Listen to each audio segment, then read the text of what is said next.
I just want to talk a little bit about the book that I'm reading, which is this one, which is called Altland, Eller Mannheim. It's a Swedish book published in 1673, written by Olaus Rudbecks. And it was later translated into Latin, and there is 3 books of this size in this year in his publication, and it is about the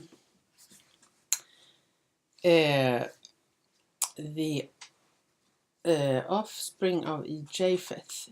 Japheth is one of the three sons of Noah, and here he talks about Japheth's, this is just the first page, where he says the people that came from Japheth, and he talks about these folk.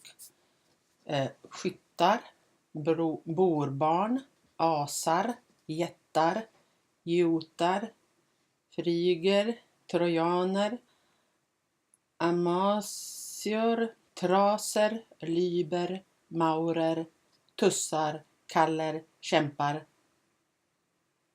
kimrar, saxer, järmer, svear, longobarder, vandaler, heruler, gepar, tydskar, anglar, pajktar, danar, sjökampar och flera det i verket visas skola. More of these people are going to be talked about in this book. So I have only read first 77 pages, and he describes first from the Bible the peoples and how they settled the lands, and how the world is divided in according to the 3 sons of Noah. Japheth has Europe, Ham has Asia, Shem has Africa, or maybe the other way around. Anyway, so Japheth has Europe. That's what he will follow from here. And then there is, he talks about languages, and how there was one language, and then there was a flood, or maybe no, first there was a flood, after then there was this, they settled in one place, there was one language, and then they were all divided, and the languages were divided, and he's trying to understand where this all took place, and I think he's trying to say that it all took place in Scandinavia. And then there's a section, he will come back to language. He talks a lot about languages and is comparing words, and one thing he's noting is this fact that Swedish is the language which has the largest number of monosyllableless words, which is like som, här, kom, vi, dom, har, när, var, hur, vem, all these words. They are the most plentiful in Swedish, and he believes that is a sign of originality. And then, as the languages have moved further south, they have acquired more addition to them. And he takes, for example, Dirk, Theodoric, comes from Dirk, Theodoric. And he has plenty of examples, which I might come back to. And he makes lists comparing Gothic to German. Gothic is more like the old Swedish, to German to Latin. And he also notes that Swedish hasn't changed very much, because it's a place which has never been occupied and ruled by conquering folk, conquering peoples. So he believes our language is more remain the same. And I can see this when I actually read text, medieval text. They may be spelt quite differently, but when I read it, it sounds, I can understand it totally, and it sounds quite the same, but words are maybe in different order sometimes and things like this. And then he talks about when Sweden was first built up and by what people. And I've actually forgotten exactly what all this chapter was. I'll come back to this. But he talks about the plenty, that this land has plenty of resources, like good land for growing trees and for animals, and good fishing and iron and silver and even gold, he mentions. I don't think gold is very plentiful here, but then he talks about how the flood, and even he remembers a flood of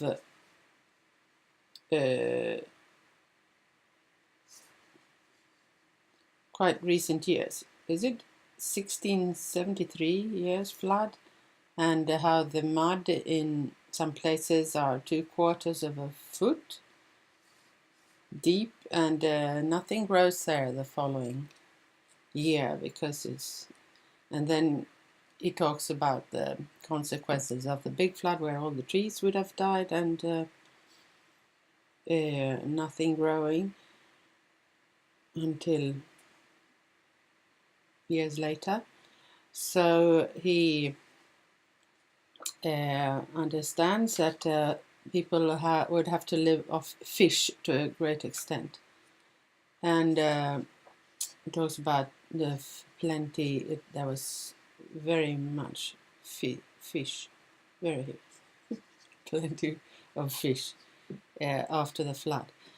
And they used to dry the fish and grind it into flour and then keep it in bags, sack, and it talks about this word, sack, that it's the same word in all languages of Europe. And of course, he talks about how the languages have developed. It's just the Germanic root of languages that he says comes from this region after the flood. But there would have been, as far as I can understand, different root that have very different words coming from some other direction. And Latin, Hebrew, not totally sure. I will probably get into this further on in the book.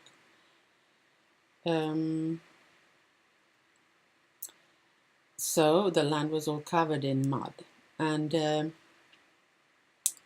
they lived off fish. And he talks about this, how this northern latitudes were, because one could ask, why would people settle up here? And he talks about why these are very good, is a very good place to be. And very fruitful. I think partly because there's so much fish and a lot of coastal air. It's very much surrounded by water all around. they were very good shipbuilders, or they developed that skill. And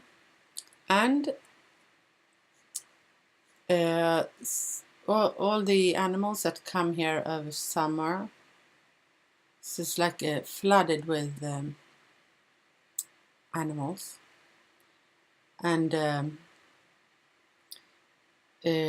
also about the light, that we have longer day throughout the summer and not so abrupt disappearing of the sun, but we have these longer evenings and long mornings.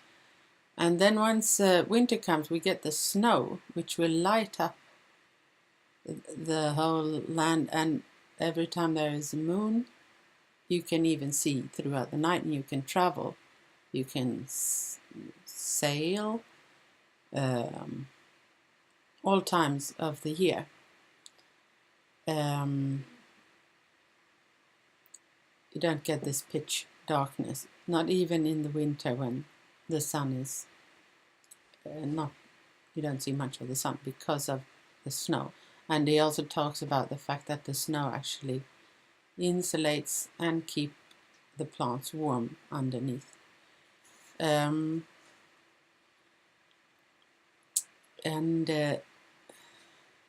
then he will start talking about the calendar, which I actually read further on here, quite a lot further on, and how people would have this. He said there was like 3 celebrations, and the main one was in the winter, but this Yule that we talk about now has actually been moved backwards into December, whereas it used to be celebrated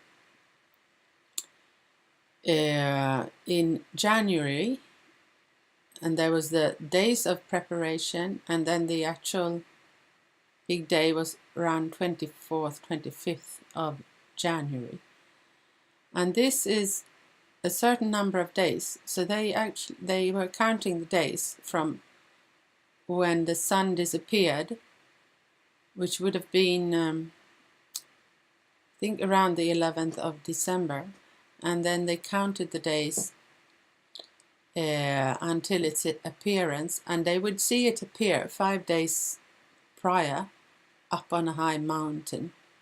And then they knew they had these 5 days of preparation for Yule. Or 3 days, 5 days, something like this. I think 5 days. And then they celebrate Yule then around 25th of January. And I would say there was another big celebration 4 months later, January, February, March, April, May. And then there would be the big, which is to usher in summer.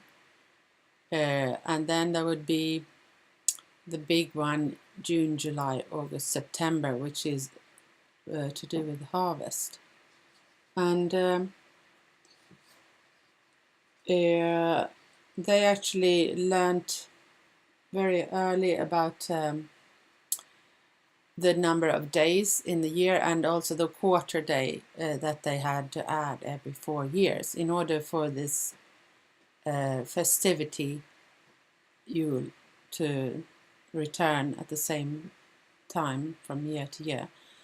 And they also learned about the 19-year cycle between the sun and the moon, when this festivity would return, because it was also related to a full or a new moon, that a certain full moon in a certain day would return every 19 years. So this is about as far as I have come in the book right now. So I will come back to this a little later. Thank you very much.